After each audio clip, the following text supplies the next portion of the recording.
This episode is brought to you by True America Multifamily, one of the nation's leading multifamily investment firms, with more than 60,000 units across nearly 300 properties and about $16 billion in assets under management. In 2025, True America partnered with Manulife Investment Management to launch the $1 billion joint venture, Anchor Point Residential, created to acquire and preserve income-restricted multifamily communities, supported by low-income housing tax credits, LIHTC. The initiative begins with 51 properties, about 6,000 units, across California, Texas, and Washington. On today's episode, Jerry Neuman, partner at DLA Piper and head of real estate and land use for California, joins Bob on the podcast. Welcome to Building Better Communities. I'm Bob Hart, your host. Today I have a very dear friend and a very respected real estate and business attorney extraordinaire, Jerry Neuman here.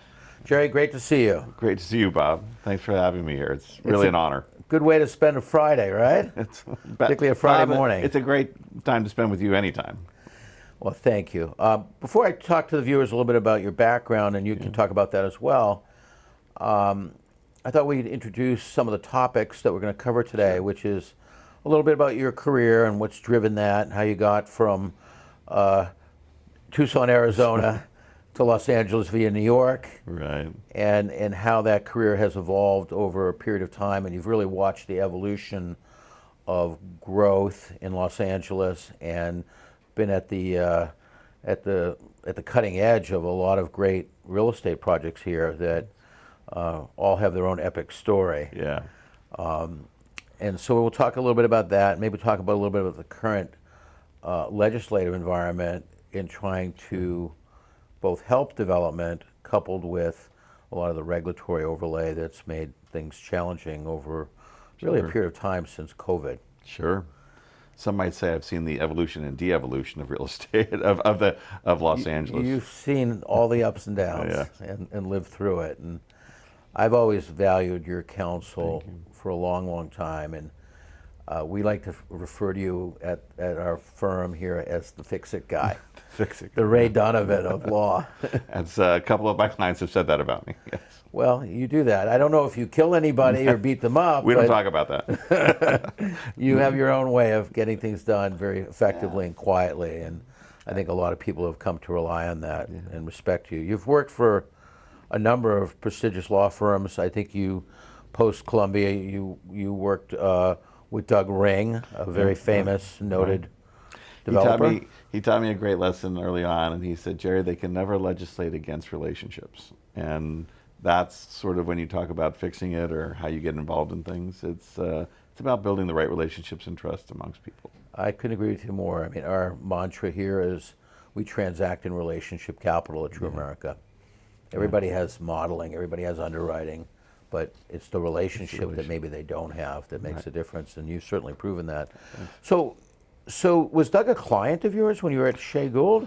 No, Doug was, a funny story about Doug was I got an internship in law school to work at a firm called Shea Gould. Right. It was originally going to be Pact Ross, and then Shea Gould buys Pact Ross. I get the job. I work my summer. They invite me back as a full-time associate. Were you doing that in New York or here? Here in LA. Okay. They had just opened their office in LA. And I get a call during the summer that I'm studying for the bar that, very excited, the hiring partner says, we just hired a great real estate lawyer who's going to run our real estate group, and his name's Doug Ring. You need to arrange for a call with Doug. And so I call up Doug, Mr. Ring, and he had a great gatekeeper, Sonia Ransom's a wonderful woman. And she was like, what do you want? And I said, well, I'm a new associate, and I'd like to meet with him. And so they arrange a meeting at the Century Plaza Hotel then, and I'm waiting. It's the only What time. year is this? This is 87. 87, right out of Columbia. Right out of Columbia. Look, we don't have cell phones. We don't have any of the things that we have now. So I have no idea what this guy looks like. I have no idea what he... You couldn't just Google him. I couldn't just Google him, right? So I'm sitting inside the plaza on a couch, and in walks this guy. And I'm like, that's him. And he was kind of short, a little stout. Yeah. I come over, I jump up, shake his hand, Mr. Ring, Jerry Neuman. He doesn't say a word to me. He walks over. I sit on the couch. He sits across from me, and he just stares at me. Doesn't say anything. Doesn't say anything. And I'm like, okay. And he goes, your meeting, what do you want? Just like that. Just like that. He goes, this was your meeting, what do you want? And I thought for a second, and I said, I want to make you a deal. He goes, you want to make me a deal? I said, yeah. He goes, what deal do you want to make me? I said, I'll tell you what. I'm new to this city. I don't know anybody. I have no family here. I understand you do, and I understand you know a lot of people. I will tell you what. I'll work as hard as you want me to work. I'll never question it. I'll do whatever you ask me to do, but you have to teach me everything you know and introduce me to everyone you know. How did you land on Doug? He just happened to get hired at the same place that I got hired at. Okay. Yeah, it was but just, he's a little older than... he was older, yeah. 10 And Doug, years Doug at at the least. time Doug was probably 20 years, 15 to Okay, 15, so 20 years. almost a generation older. Yeah. And he had started this idea. He was one of the early adopters of a separate land use practice from general real estate. Interesting. And now you wouldn't think otherwise. I need land use. I call a land use attorney. Yeah, and at the time you never did. You called a real estate lawyer who dabbled in land use. And there was a couple folks that from Latham and a few other places that had kind of struck out with this idea of developing a land use practice. Well, you, Ben Resnick. There's all of us now afterwards. I mean, Yeah. we're the beneficiaries of it. Even like a George Milstein is now a beneficiary of that movement. It was just those folks right before that broke out to create separate land use practices. So Doug was a very early foundational mentor of yours. Very much so. But let's take a few steps back from Sure. the law, and then we'll continue on that. Sorry. No. After Arizona, you had an interest in politics, as you do today, Yeah. and you also had an interest in theater. Yep. Both. Let's talk about the intersection of that and how that all played out ultimately. Sure. So in high school, I got really involved. My first love was directing. I was directing 3-camera shoots on video. I was then directing theater in high school, and I really thought I was going to go into entertainment. And at the same time, What stimulated that, though? You lived in Arizona? I lived in Yeah. Arizona. I think the fact my parents were Holocaust survivors and had great stories, and they always talked about their experiences.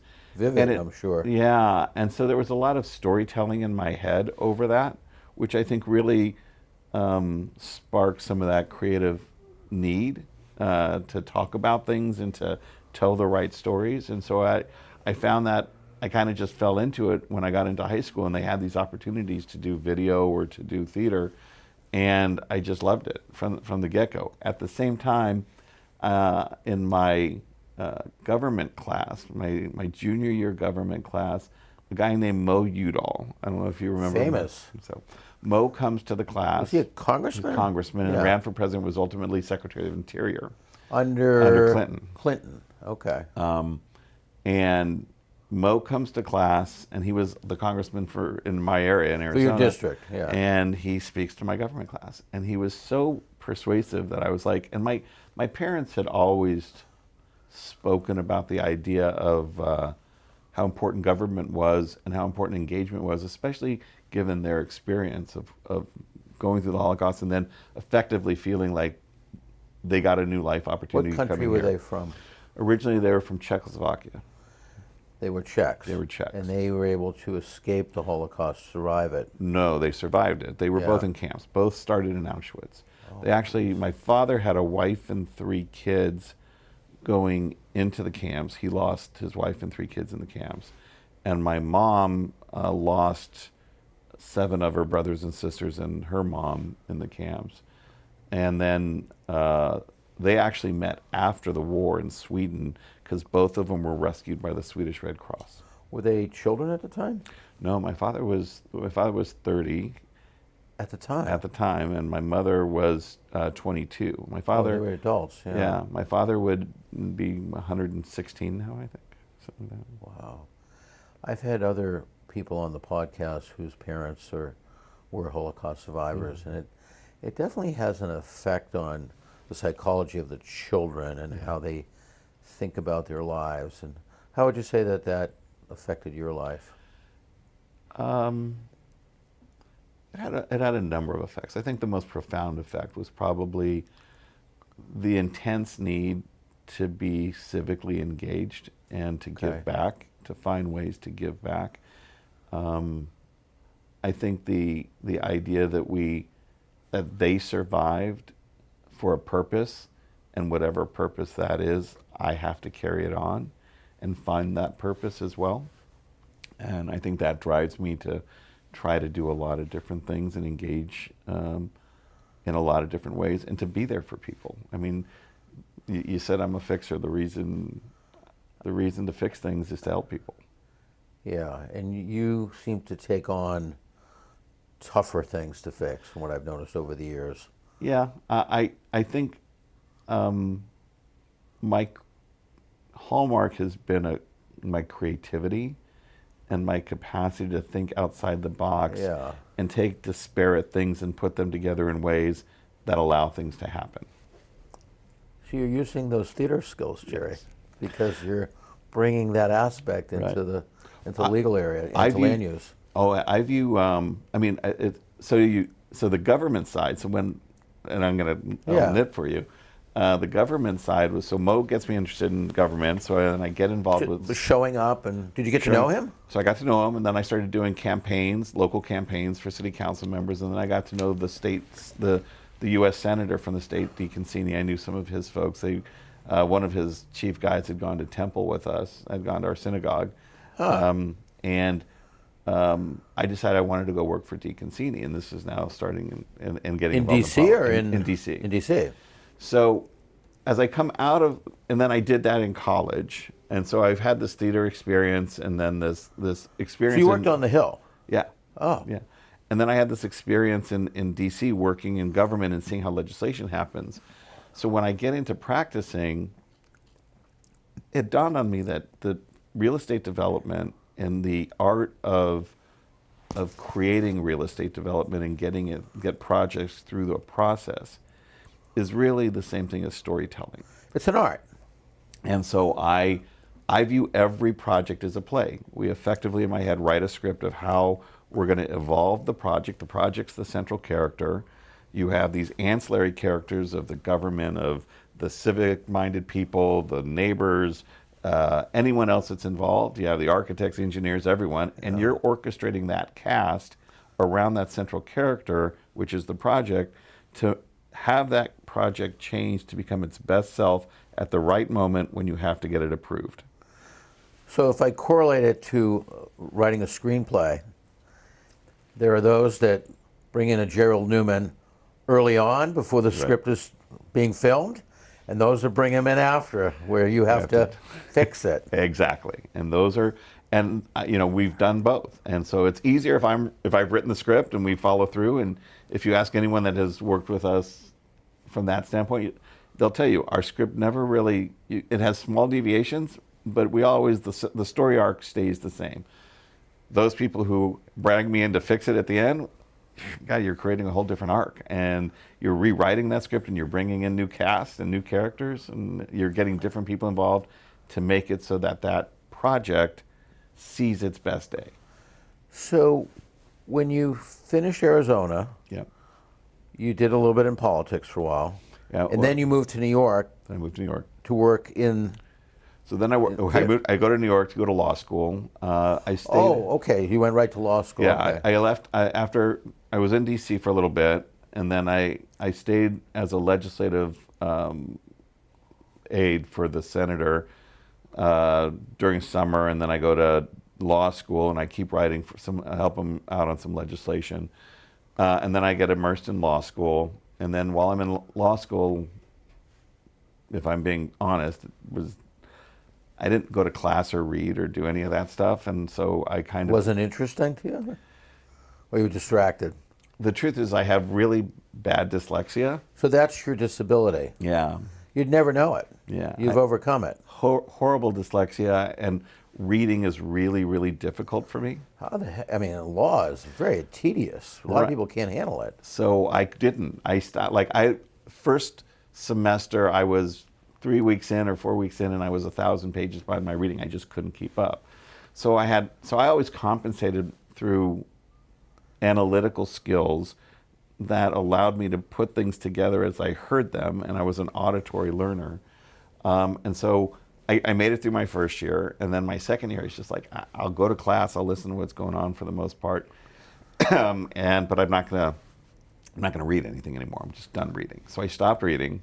Wow. And then midway through my second year, I realized that law school's a system, and that I could learn any class in 3 days and take the test. So I would take, I probably shouldn't tell this to people, to clients. Well, we're on it now, yeah, Jerry. we're on it now. So I would take 3 days for every subject before finals. So I would have 5 classes usually, so 15 days. And I would allocate 3 days for each class, and I would study, do a final, study, do a final, study, final. And then the rest of the time, I wasn't doing anything, and we were going out and stuff, and I was like, I'll get involved in theater again. And so I started directing first the shows at Columbia and the law school, and then I went and started directing off-Broadway. And so I was directing theater. That's a hard thing to break into.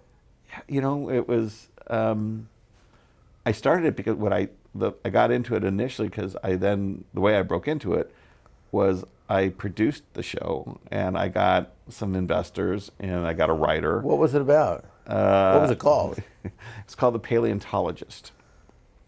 And it was about this whole story. I think some viewers may not know what that is. No, so it's about a guy who goes look for dinosaurs. Yeah. And it ends up being about this sort of sci-fi comedy of how dinosaurs really became extinct, and it was all about.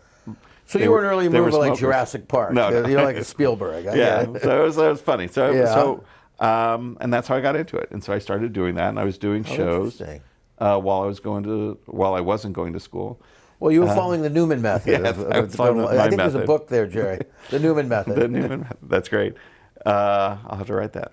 So I'm doing that and graduate, and I continue. I'm still doing shows. And I go home to my dad, and my dad, I don't know if you know a little Yiddish, I think, right? Enough to be dangerous. Okay, so my dad, there's the Yiddish word for shit is dreck. Dreck. I thought it was talt. Okay. Dreck. Yeah. It's like crap. Yeah. And so I go home, and we're sitting down at lunch, I think it was, and my dad looks at me, leans over, and goes, "So?" And I go, "Yeah." And he goes, "You're gonna be a director?"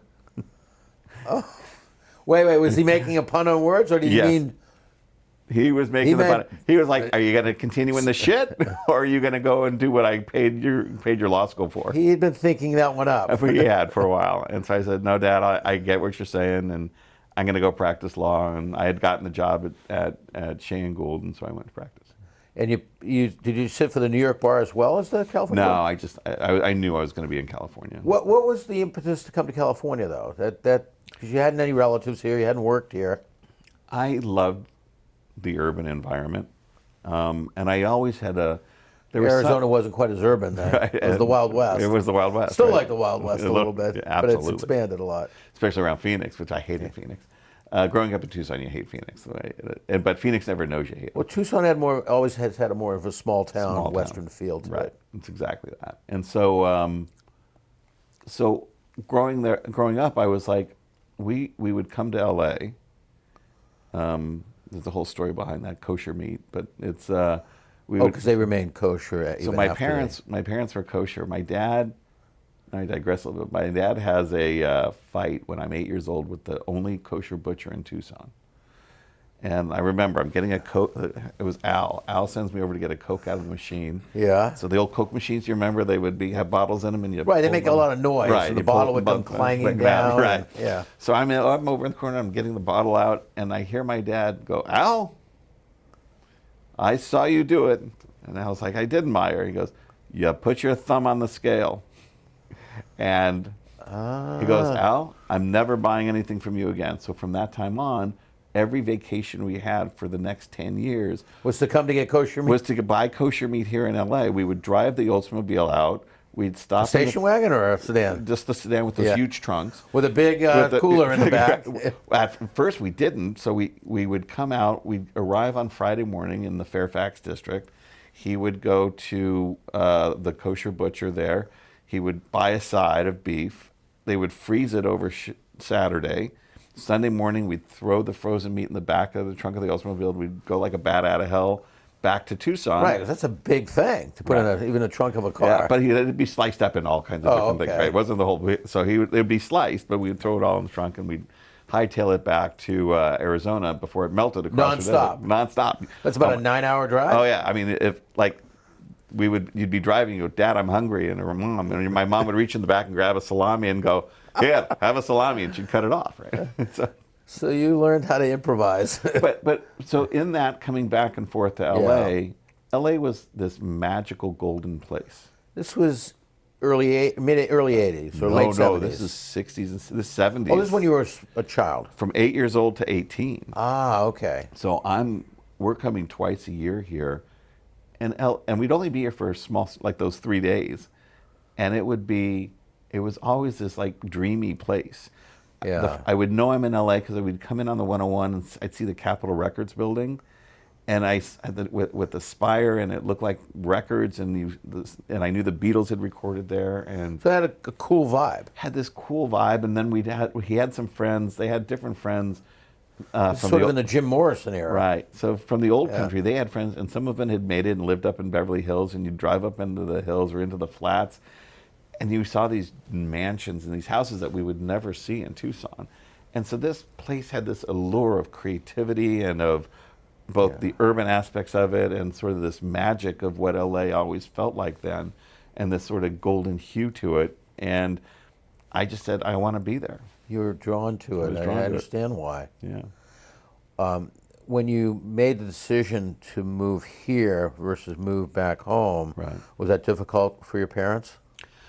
It was.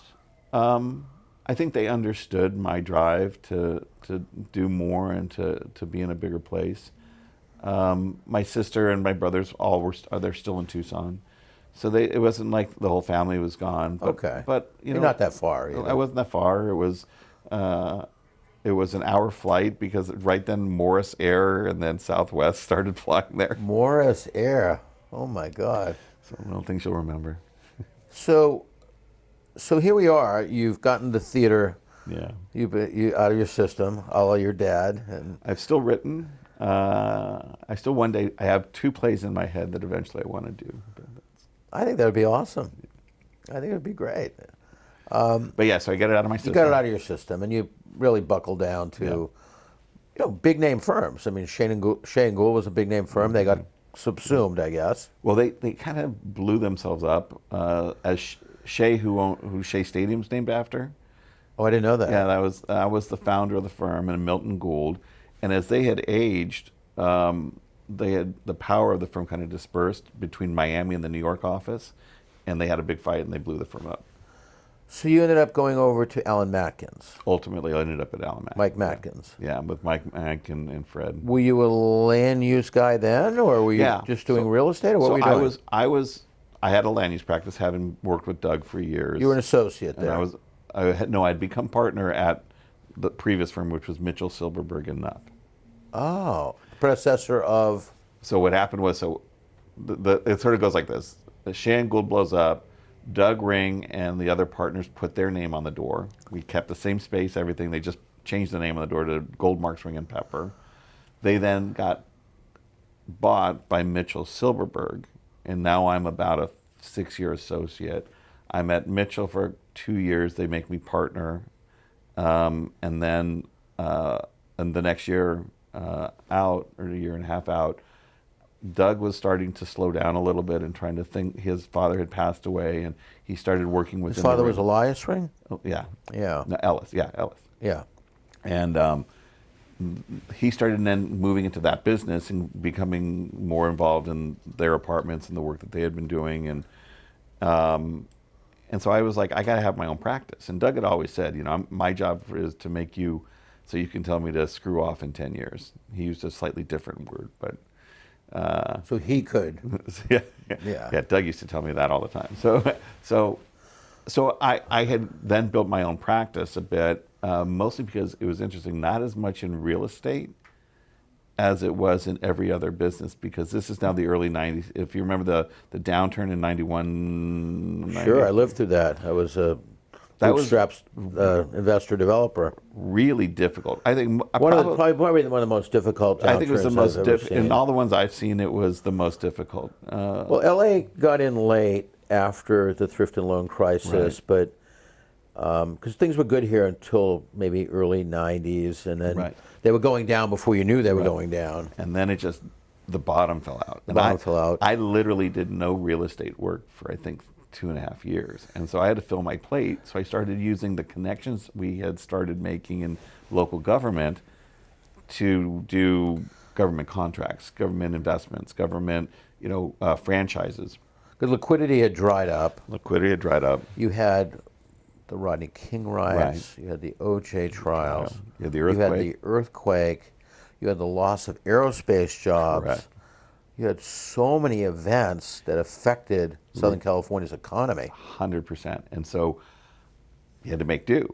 And then coming out of that, we started seeing a boom. And that's when I saw it and I said, it's 96. I go, I got to take advantage of this. It's somewhere, and that's the right timing. Yeah, so I go, I'm going to go to Alan Macken's and start there. They didn't have a land use group.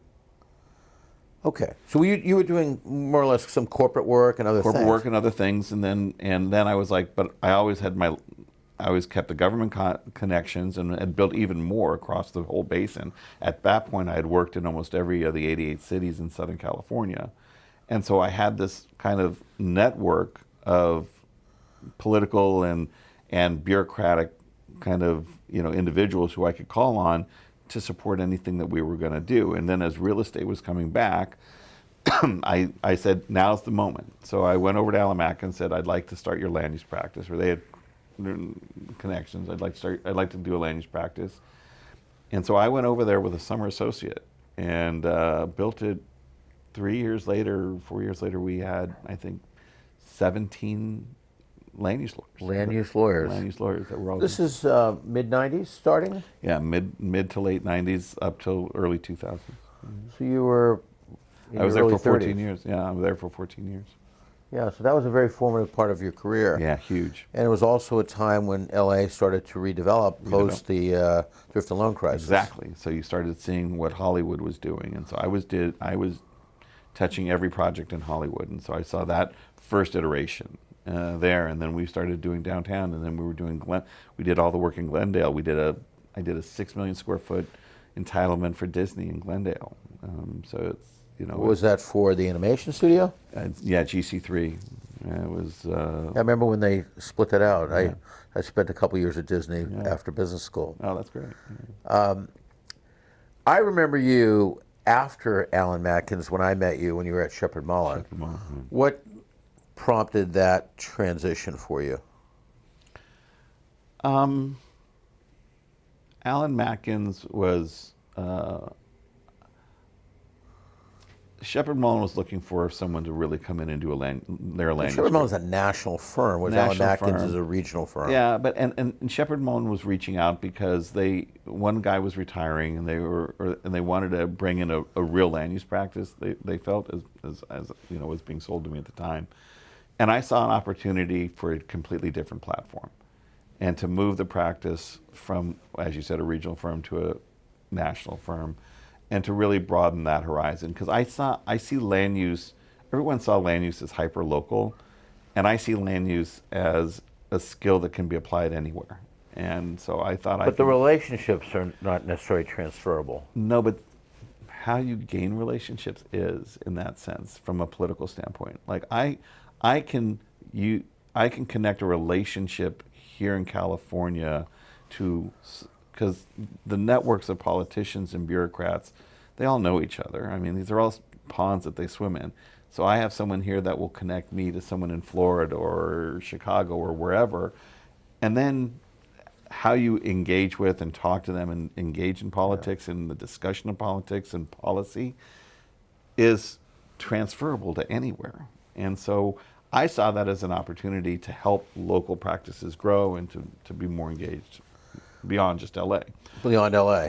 And so we actually, like even today, our practice is statewide. I mean, where most people say you can't do land use from LA in San Diego or in Northern California, we're doing it. We are And completely. California's a very big state with a lot of regions. A lot of different types of needs and changes in policy, and quite frankly, Northern California policies are very different than Southern California policies, and how to engage in that. But you find a way to do it, and you learn it, and you support them, and you understand how to navigate the politics no matter where you are. And along the way, I know you were also very involved in outside projects, helping the Curtis School, helping the Marlborough School. Yeah. When did you start to get more? When did you start to get more involved in? I'll call it the civic side. The civic side, yeah, and the nonprofit side. It's sort of a little bit day one. I mean, first year here, I didn't know anybody, so I joined the MoCA Contemporaries Board, which was the younger board for MoCA. And I joined, Doug knew my theater involvement, so he introduced me to folks at the Pasadena Playhouse. But that wasn't as gruff as he came across the first day. And he introduced me to folks there, and so I joined a board at Pasadena Playhouse, and that went along. And then there was some groups for children that I did. But when I really started getting involved was when the homeless crisis was starting to show itself. To be a real crisis. Be a real crisis. And I was getting involved with the LA Chamber at the time. The Chamber. The LA Chamber. So the Chamber covers 4 counties, so it's a large organization. And I had wanted to get involved in it because I had seen a guy who was a land use attorney by the name of Dan Garcia. I don't know if you ever knew Dan. He had been the chair of the chamber, and he had been the chair of the redevelopment board, redevelopment agency here. And he was a really dynamic guy, and I thought, that's a really cool thing to do. And I'm a land use lawyer, he's a land use lawyer, maybe I can get involved. So I started getting involved in the LA Chamber. And right at that time, homelessness was becoming an issue. This is early 2000s? Early, yeah, like just around 2010. Okay. 10. Yeah. 8 to 10.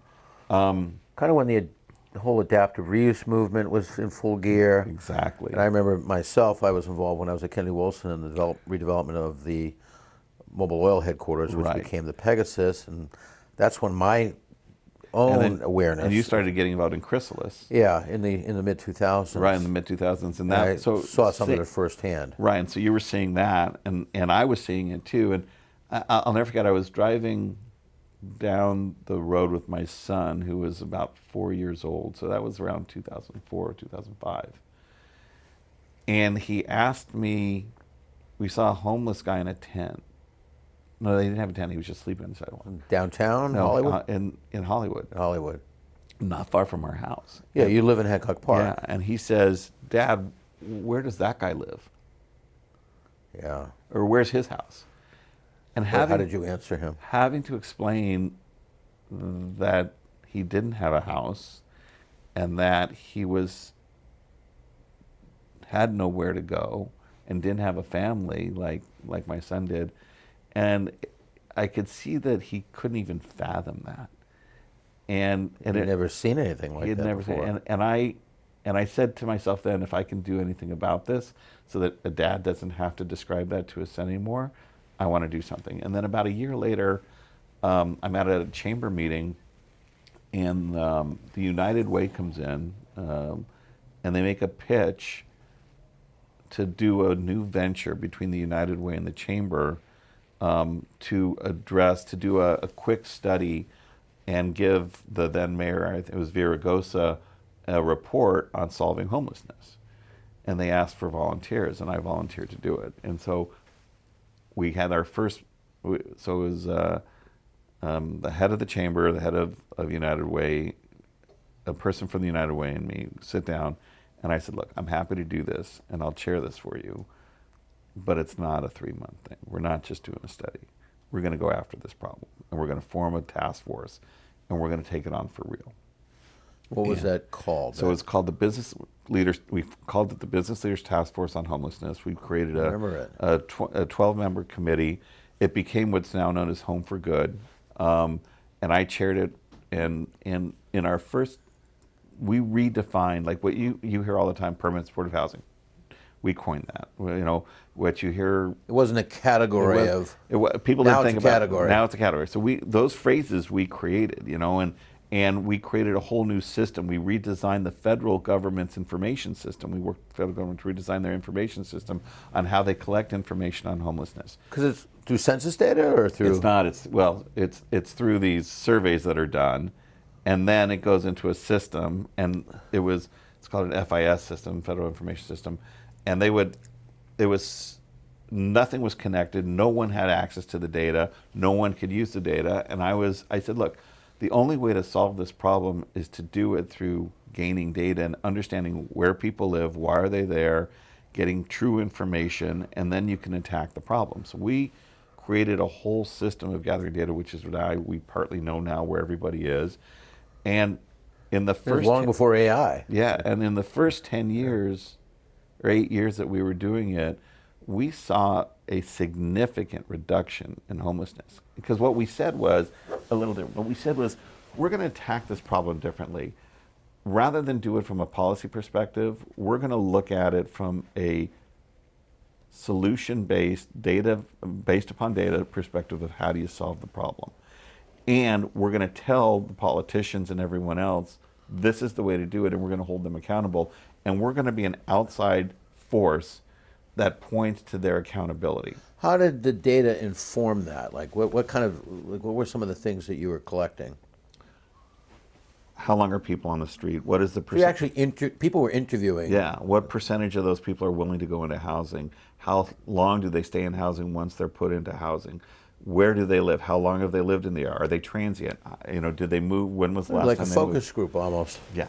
And so we gained all kinds of data with that. And so we were able to inform policy. And we saw a reduction in veteran homelessness by, I think it was 45 or 50% in the time, the quick time that we were doing it. We saw a reduction in overall homelessness in LA County by, I think, 35%. So we were having these huge dips. And then was that as a result of the money going to the right programs? No, we knew what we said was, well, the money going to the right programs. There was a real sense that we had enough money in the system to solve the problem. It was just not being used in the way that actually showed where the data needed it to be used, right?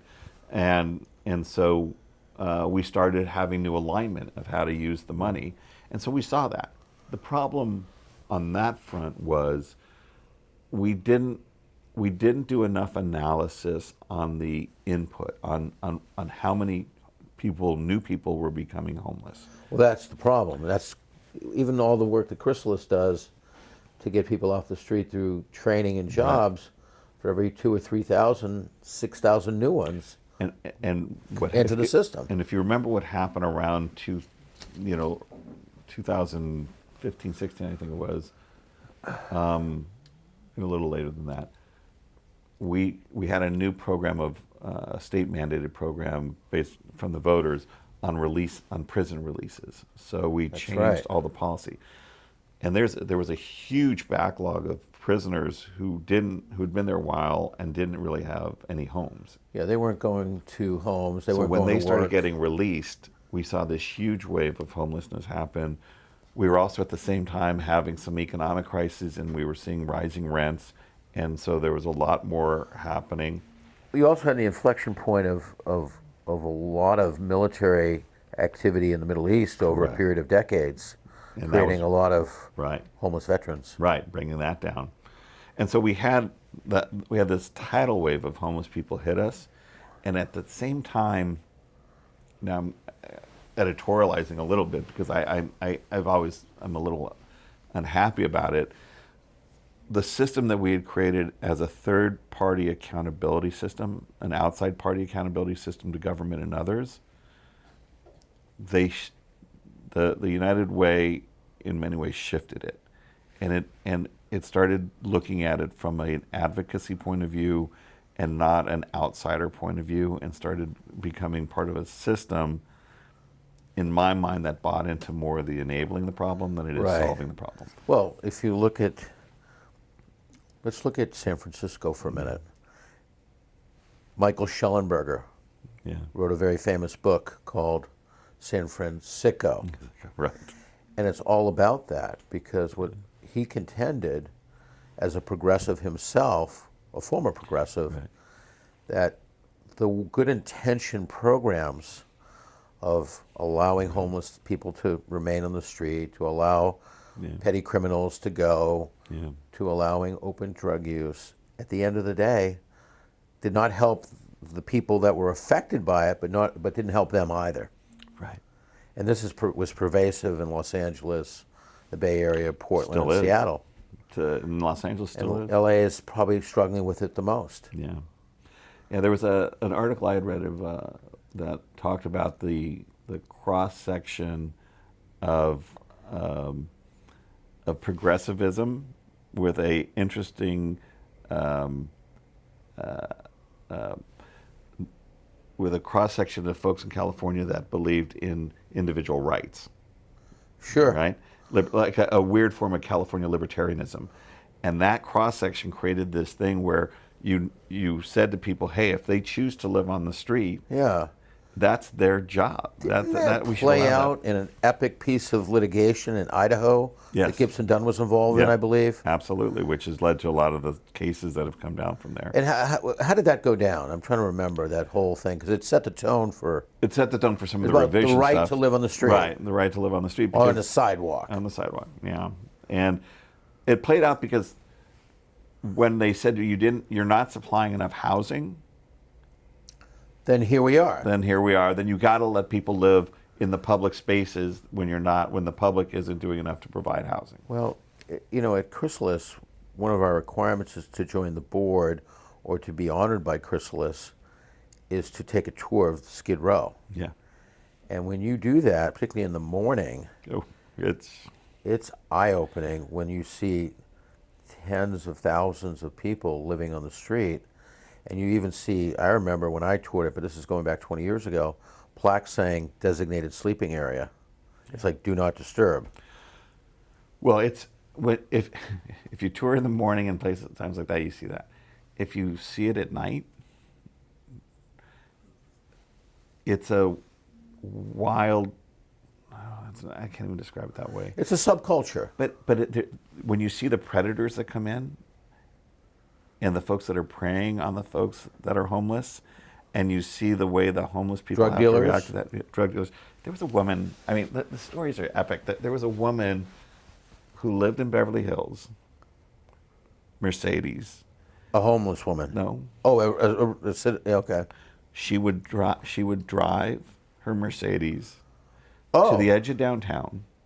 She'd pull out a tent from the back of her car, and she change her clothes, dress like a homeless person, go in, set up the tent, and create a brothel. And she would take some of the women that were homeless, and she would prostitute them. And then before the end of the night, she would pack it up and she'd go back. And these are the types of predatory things that are happening. that's unbelievable. Yeah, it's the stories that we learned and we saw, and the ways that you have to attack it. It's unbelievable what goes on there, and it's not. You think that it's just these drug dealers that are out there doing it, but it's all kinds of people that are victimizing our homeless population. So we have well-intentioned laws that have actually slowed down the flow of real estate deals, ULA being one of them. Mm-hmm. A lot of that money was supposed to go to help housing and homelessness. What went wrong? Well, one, the money didn't come in the way that they had hoped. Yeah, because no, that what they we did, know. But they killed How the about the golden use of the goose. money? So on the use of the money, We have bought and built some. we have bought and built some.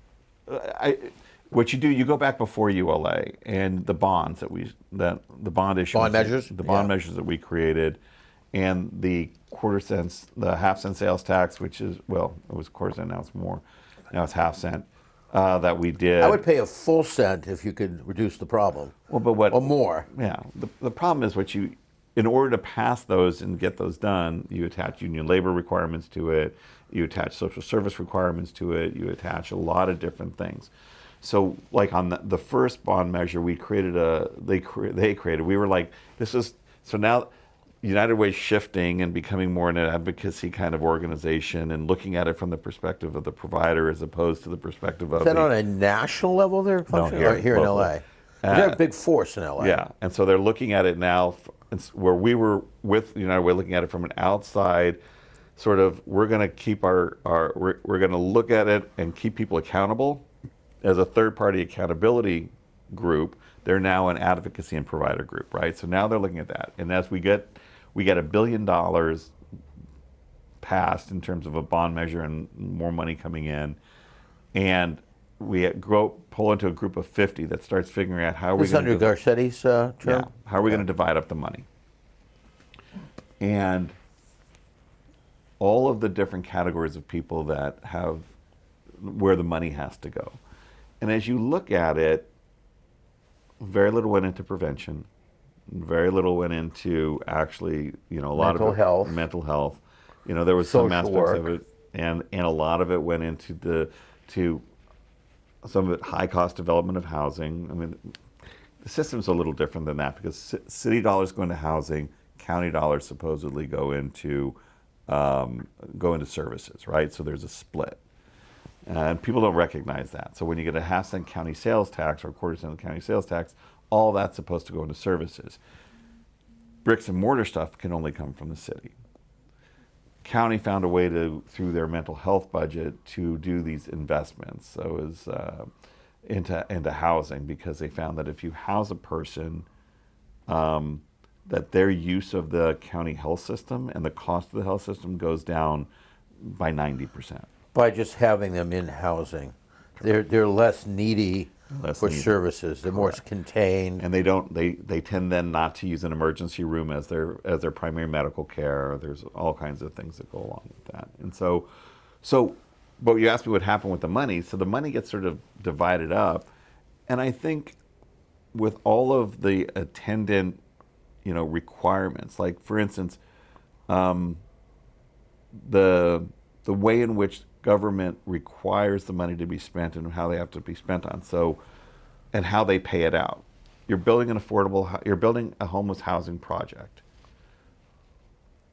You have to wait a certain amount of time before the government gives you the money. So that means that oftentimes a contractor will have to carry the cost of their construction for 6 to 9 months before they see $1. Not very many contractors can do that. So the bidding for some of those facilities ends up being 1 or 2 contractors that are willing to do it. You're not getting the best price when there's 1 or 2 people that are bidding on every single job, right? So we saw cost increase in construction alone by 20%, just because there's not an open bid process, because there's only 1 or 2 that can carry it. Which is why it costs $500,000 or $600,000 a unit to build one unit. Little things. So you talk about how do we cut costs by 50%? It's not about cutting costs by 50%. It's about taking away the 5, 10, and 20% cost that government charges by virtue of policy that gets you to that total 50%. Coupled with prevailing wage. Prevailing wage, another cost. I mean, there's all kinds of things that add to those costs. So let's come back to the legal practice a little bit. So I've taken you all over the place. No, it's actually quite good and quite timely. But in your practice, you're always at the intersection of government. We've seen now an attempt by the governor to do some things to stimulate development, to push cities to meet their housing requirements. We've seen some relief on CEQA. Right. We've seen some bonus densities and height restrictions. Let's talk a little bit about that in California. Let's try to find some of the good stuff that we're doing to try to bring about more housing. So look, from what the state's been doing and the governor's been doing on that front, it's been really great. I mean, there's been some real opportunities with AB 130, AB 131, SB 79. Explain those to people that are maybe from another part of the country. So effectively what the state has done is, for certain types of housing, all types of housing, but especially those that add affordable housing as a component to it. 100% or No, partly. Partly. It could be 80-20. or in some cases it could be 11% or 12%. So Okay. it's not always a lot of affordable housing. They have effectively said that CEQA or the California Environmental Quality Act doesn't apply to certain types of development. Or they've said, which is AB 130, 131, or they've said that you could have extra density, especially around high transit areas, and there's a number of bills that do 65 that. feet, 9 stories. It's what is? Well, there's depends on where it is. With relation to in a relation to suburban rail neighborhood. and relation or to transit and neighborhoods, but it also We'll call it NIMBY light. But it really so those bills have supported more in a greater administrative process, ministerial process, or a by right process to build housing. And when something's by right, CEQA doesn't apply. CEQA only applies if there's a not by right. discretion. Okay. And so as you make, Does that mean a rezoning? could be rezoning, could be anything. Like that's by the way, the funny thing is, CEQA doesn't need to be reformed. Cities just need to make more housing projects ministerial as opposed to discretionary.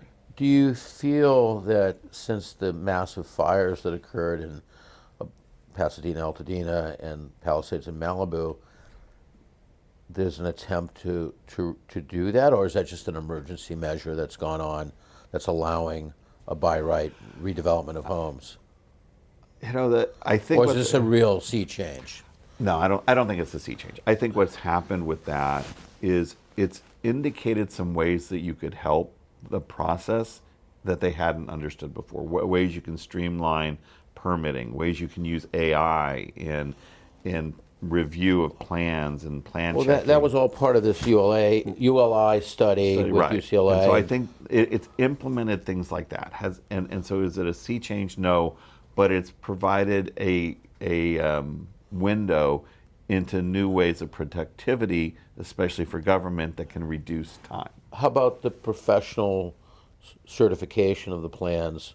Where there's a name for that. Is it self? Yeah, there's a self-certification process that's allowed, which is also good. I actually don't believe that will be ultimately as fruitful as people believe it will be, partly because at the end of the day,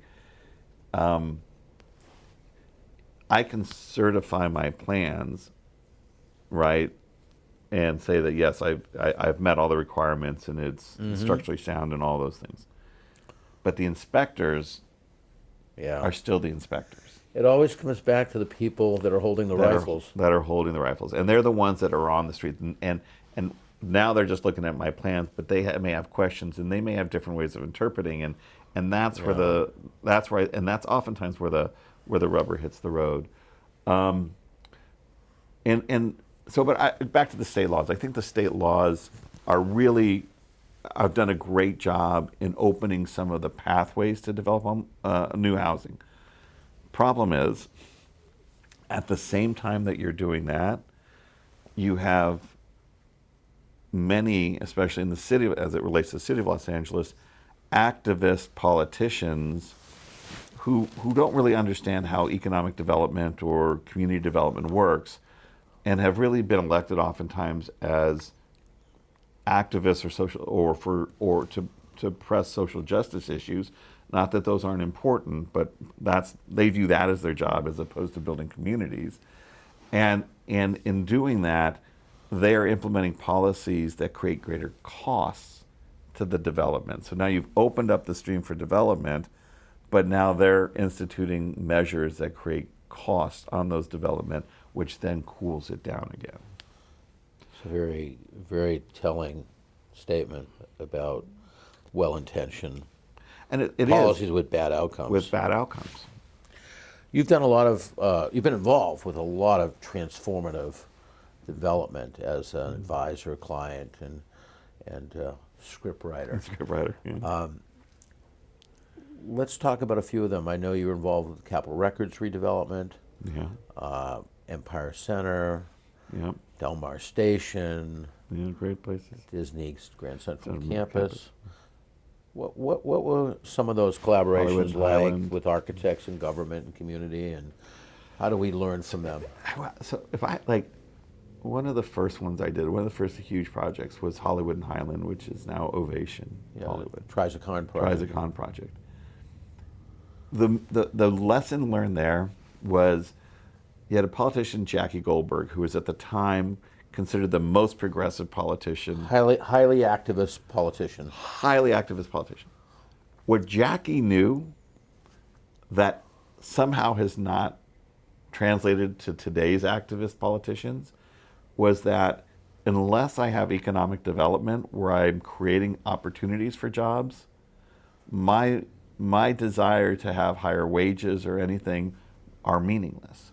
So Jackie was a huge proponent of economic development. They're like conservatives today. Right, it's exactly true. Now it's a very different city council. Now it's a very different city council. So Jackie, as the most progressive politician, she was the one who took us. We went, when we got the Academy Awards to come back to Hollywood, and they were going to take a stake in this in Hollywood and Highland, and we went to the board. She goes to the board, and she was the one. It was an amazing moment. So we're in front of the board of AMPAS, the American Motion Picture Academy, Motion Picture Arts and Sciences. That's in Hollywood, or their offices are here on Wilshire. Oh, okay. And their offices were on, and so we go in, and we're sitting in front of their board, and they're arguing whether or not they're going to do this project. And she looks at us, and there's Rocky Delgadillo, who was the city attorney at the time. Yes. I'm sorry, he was working for Mayor Reardon as an economic development director. Jackie, David Malmuth, who was running the project for Trizic, and me. And we're sitting in front of the AMPAS board, and Jackie gets up and she says, "Boys, follow my lead." and they start arguing as to whether or not they want to come to Hollywood and if Hollywood's going to be clean. And she says, "If you guys don't understand the benefits that we're going to give you as investing," she's selling Trizicon on making this epic investment. She's selling the Academy. And the Academy to be the tenant. To be the tenant, and she's telling them that the city's investing $30 million into the theater that we're building for you, and if you don't see the value and you don't bring those jobs to Hollywood, you're out of your mind. Boys, let's leave. And we get up and we walk out. Wow, talk about theatrical. Oh, it was unbelievable. But look, she's the one promoting, as a progressive, the economic development, because she knew that bringing those theater jobs, the bringing AMPAS in, that helps develop other projects in the area, create jobs, going to bring in hotel rooms, going to bring in all of those things, which then can have good union wages, could have unions, representing them, whatever it's going to be. And in fact, for a while, that's exactly what happened. So the city, in many respects, has gone from progressives like Jackie Goldberg that had a win-win attitude to a number of representatives on that council that are just looking at the landlord as a pariah of society, not looking at how to create better, new, modern development. And what do you do? I'll take it one step further. Government, even on the progressive side, used to view business as a partner in growth of a city, and as an implementer of their ideas of how a city should grow. We were partners in it, and though we may have come at it from different points of view, today they view us as the antagonist to it. They view us as the pariah, the people who are preying upon the needy. And so bureaucracy, and the bureaucracy that runs the government and does everything, moved from a group that was looked at their job as implementing growth and economic development and vitality within a city, to regulators. And now they regulate everything because the business has become the enemy. They're viewed as having to regulate it. And so everything you do, they look for a way that they can regulate you and to look at you or look at business or developers suspiciously that you're trying to pull one over, and so they find a new way to regulate it. And when they run out of things to regulate, they find new things to regulate. They make it up. And on the housing side, when you look at certain cities that have allowed a lot of new development, like Texas, like Austin, Texas, Yeah. frankly, the landlord has actually suffered and the renter has benefited Absolutely. You see that all the because time. of supply. Supply and demand are always the case. Look, the truth of this is, I think this isn't, supply and demand will work efficiently in a unregulated system. This is a highly constrained system in California. We're way behind the eight ball. We're 750,000 units behind the eight ball in development, so that we, As a state. we can't. We're 400. Even with slight population decline. We're still there, and we're like 300, 400,000 in LA County, right? Which is the largest concentration of staggering. population. And we're supposed to be building at a pace of 10,000 units. We put in, I forget, it was under 2,000 last year, if I'm not mistaken. Yeah, it wasn't a lot. So we're still falling behind, right, in every year. And so there's not enough labor, there's not enough materials, there's not enough anything to build the housing as quickly as we need it. So some regulation and a mix of regulation along with development incentives is important. The problem is they forgot the incentive part, and all we're seeing is the disincentive part and the regulatory part.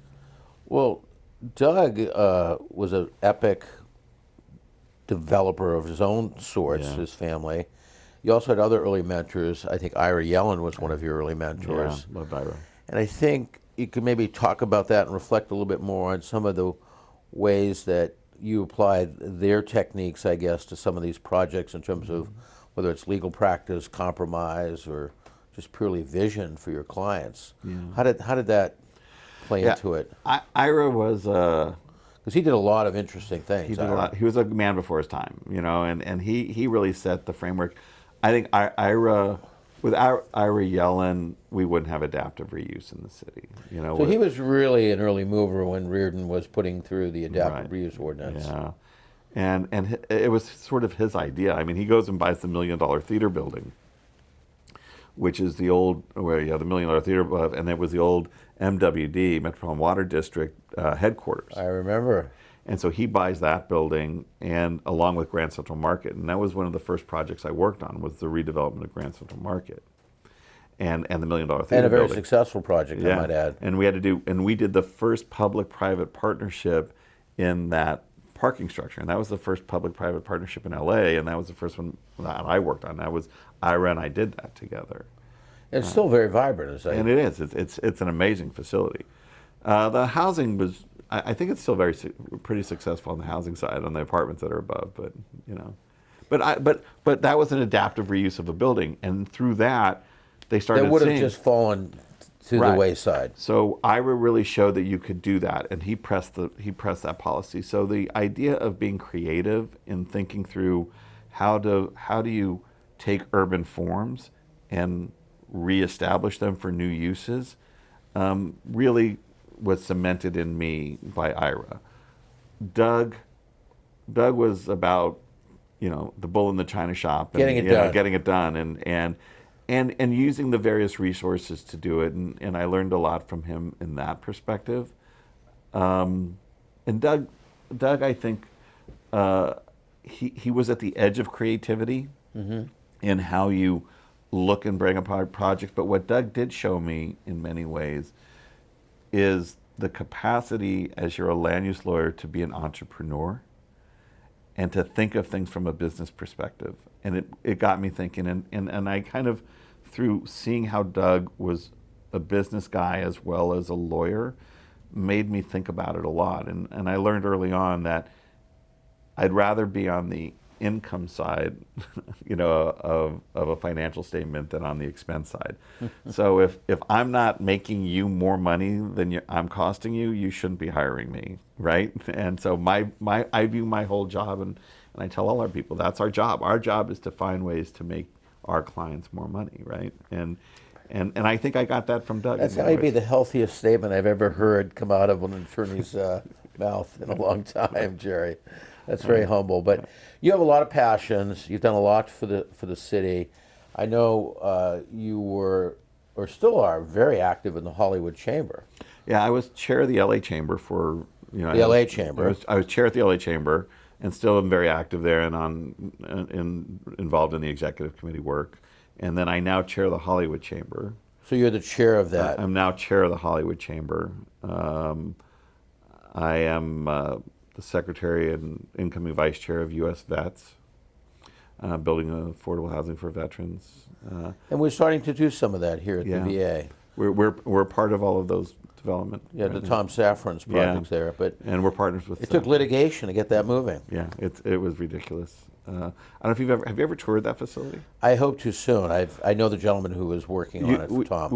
I should take you on a ride through the VA. I would love to do that. It's amazing when you see the scale of that property and all that can be done there. It's amazing, and it's so needed. Yeah, and then I'm a founding director of a bank in the Valley, Mission Valley Bank, which is fun. So seeing the lending side and being on that side of it is really telling. There's a little bit of venture capital in you there. Yeah, do a lot. It all derives from those early days. Those early days of wanting to be, maybe it's just ADD. I don't know. So what's next? I don't know. I think about that a lot. I'm gonna, you continue to practice. Maybe one day I'll do my play. I sit back and I think a lot about the difference I could make in the city. I don't know if it's too late, but in some way or shape or form, I'm going to be involved in making this a better place. And we're already doing that. Yeah. I'd like to see you have a louder voice. Yeah. I'm trying. and one way or another, I think I'll try to expand that voice. And Bob, this is helping me do that. Oh, well, thank you. And I go back to your late father's statement about being a director. Yeah. But I think that he was wrong. I think you're a very good director. Yeah. And you've directed a lot of wonderful projects for a lot of clients. And a lot of people appreciate that because you're building a better community here, Jerry. Well, and it's funny. I think the city cherishes you. I appreciate that. I think that's what we all do. You do it every day, and I think it's the part that people don't see, is that every one of us in our industry are really here to build a community and make it a better place. And those that are doing it well, like you, accomplish that. And what you've done in Koreatown and not just in LA and communities across the country shows that. Well, thank you. And I think that's our mission. Our mission is to build places that benefit the people that live there. It's what gets me out of bed in the morning. Yeah. Well, today we had the pleasure of having Jerry Neuman, theater director, attorney, advocate, land use expert, Hollywood Chamber member and leader, and father, and just an all-around good guy. So thanks for being on the podcast, Jerry. Appreciate it. Thank you. Thank you.